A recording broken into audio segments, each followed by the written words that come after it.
It's common sense that looking at our young tells us something about the future. Well, when we look at the mental health and happiness of the young, it paints a picture of a bleak future. A recent survey from the consulting firm PwC shows that 22%, more than 1 in 5 18 to 24-year-olds, suffers from long-term mental health issues. Gen Z is suffering. This is more than 1 million young people. This compares with 8% for all adults. The PwC analysis is exploring this in terms of the workplace, analysing why significant numbers of people are not working due to mental health issues. What is it that Gen Z feels is affecting their mental health at work? The survey showed that it was pay 24%, feeling valued 10%, working hour flexibility 8%, work-life balance 7%. It's interesting that by far the biggest factor is pay. The job market is much less secure than for previous generations. We have a number of dubious job market innovations, such as zero-hour contracts and the gig economy, low-paid, insecure jobs. I think this is signalling a major shift in the development of the global economy. In the 20th century, the self-centered, selfish nature of capitalism was somewhat checked. Its brutal impact was softened. This came about, I think, as a result of a general social consciousness and awareness. Obviously, we had socialism in parts of the world, which was not a good thing when it came with authoritarianism and dictatorships. But it did, the impact of this on the rest of the world was that it did create a kind of more civilized and caring society. Consider the post-war period in the UK. In the 50s and 60s, the sense of optimism, life became a lot easier for ordinary people. Housing for everyone, work, health, education, it was all good. Then came the neoliberal revolution, and in the 1980s we see a dramatic change, and we see more brutal capitalism taking back control. Since then, we've seen a dramatic rise in inequality and poverty, the haves and the have-nots. I think that this Gen Z mental health issue is the direct consequence of this, and it's only going to get worse. Now, the conservative view in the UK is that this problem is exaggerated, that the young today are not as tough as people used to be, that the normal anxieties of life are being defined as mental illness. For example, Mel Stride, the former Work and Pensions Secretary and one of the candidates to lead the Tory party, recently said in an article in The Telegraph, "We're increasingly over-medicalising and labelling people when the struggles they face, while real and genuine, may be part of the normal ups and downs of everyday life." I think this view is just old-fashioned, unrealistic, even naive.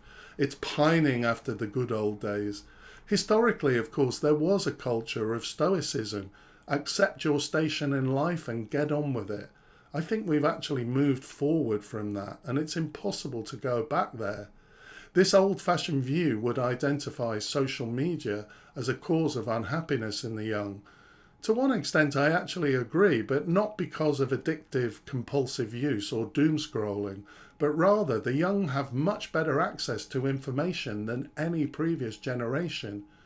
Inequality, poverty, climate crisis, war.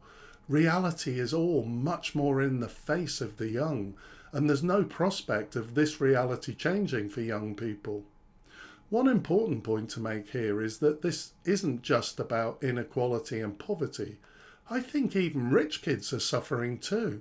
Obviously, being brought up in a wealthy family brings certain comforts, but many of the issues causing anxiety amongst the young also apply to rich kids too.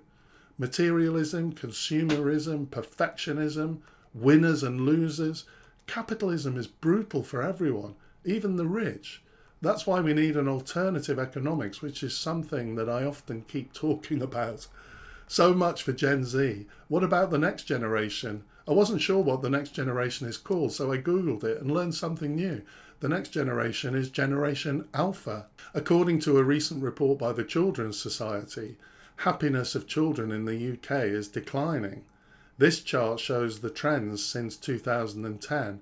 The analysis is based on 6 areas of life, including friends, appearance, school and family. Each one is ranked from 0 to 10 and then cumulated into an average happiness score. As we see from the graph, this happiness score has been declining since 2010. It's gone from a happiness level of 8.17 out of 10 to 7.56, a consistent downward trend. Interestingly, the biggest issue causing worry amongst these 10 to 15-year-olds were rising prices. And I don't find this surprising because this is where the impact of poverty is felt, where children realise that their family can't afford things. Data from the Child Poverty Action Group and the ONS reveals that 4.3 million children in the UK are in poverty. That's 30% of all UK children, up from 3.6 million in 2011. Here's another interesting chart from the Children's Society report. Looking at average life satisfaction for 15-year-olds across European countries, the UK is bottom. This is really sad.